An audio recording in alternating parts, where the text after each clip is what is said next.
I hear a little story through the grapevine that you might be heading to Africa on a safari of some sort. Well, thanks to your kind self, Mr. Mike Jager.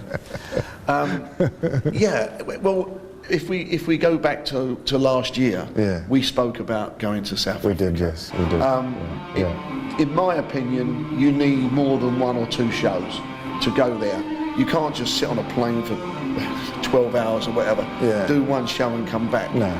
But as you said, you've got family there and friends and family, so you went last year, you played, and it was a fantastic gig. Yeah, it was good. Yeah. So now it looks like we're definitely going this year, and we're taking the band I play with in London, and they're learning the Iron Maiden set, which is 5 songs from the first album. We'll also be doing some covers, you know, the old Smoke on the Water and Billy Idol and, you know, whatever. And you know, you'll be joining us we're on the tour, and it'll be such a great trip. Let's just talk about Remus Down Boulevard, because this is the band that's coming to South Africa with us, RDB. and you were first with RDB before you joined Maiden, wasn't it? Correct, there was a venue in East London called the Bridge House, very famous venue, which myself and Dave Edwards, who are the 2 guitarists from Remus Down Boulevard, RDB, we used to drink in the pub and watch a band called Power Pack, which was Terry Newman on guitar. And basically at 16 years of age, 17 years of age, we were there watching him, picking up little things and learning to play the guitar. By the time we were sort of 19 and 20, we were actually playing in the Bridge House. And we had a resident 2 nights at the Bridge House as RDB. Pub used to be packed solid every show. And Steve Harris and Dave Murray from Iron Maiden used to come down and watch us play.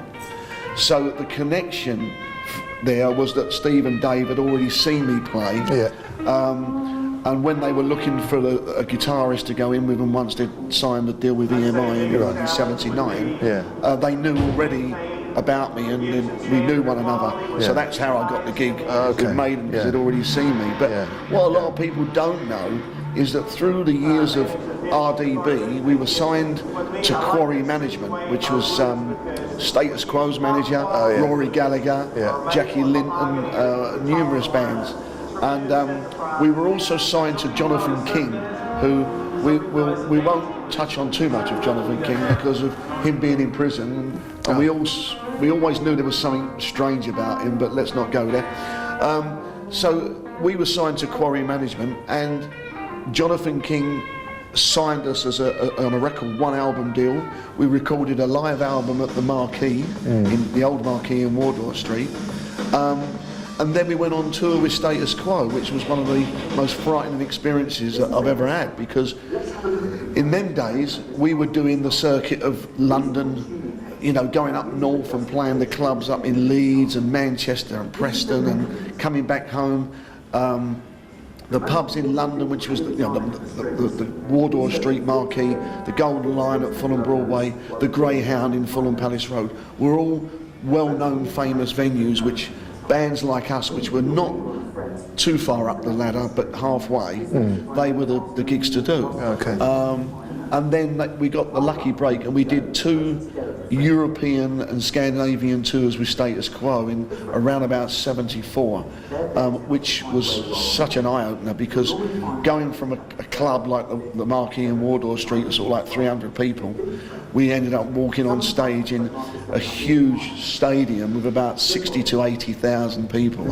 And I will never forget the first gig, because the lights were all out, it was pitch black. I had a roadie with a torch taking me towards the amplifier and the equipment, and I was shaking so much I couldn't plug the guitar lead into the amp, and his hand took over my amp and just went and then I stopped. And as soon as we started playing, the hand stopped. As soon as you start playing, all the nerves went. And we did the whole of Europe, Scandinavia, everywhere we went with Quo. It lasted about 3 or 4 months. Amazing. And that was one of my fondest memories. Nerve-wracking, but fondest memories. It's amazing. You know, we talk about Status Quo, and Status Quo is one of my favourite bands ever since I was a teenager in those days. And great British band, great music. I just love the rock and roll. And we've had them just recently on Guitarist TV. Yeah, you know. yeah, I saw that. Yeah, on their Christmas songs. Yeah, That's it. Yeah. I saw it. Yeah. So it's gone kind of full circle, you know. You started off touring your career, touring with these guys, and now you end up on one of the first guitar channels ever, and with Status Quo as well. Yeah. But I did an interview, just quickly, I did an interview with a TV station that we're going to do a documentary on Quo, but it hasn't surfaced yet, so we don't know. Oh, that would be awesome. You just have to see. Yeah, that is brilliant. Well, Dan, thanks a million for coming. Thank you for having me on here. Thank you. It's been good. And we look forward to South Africa.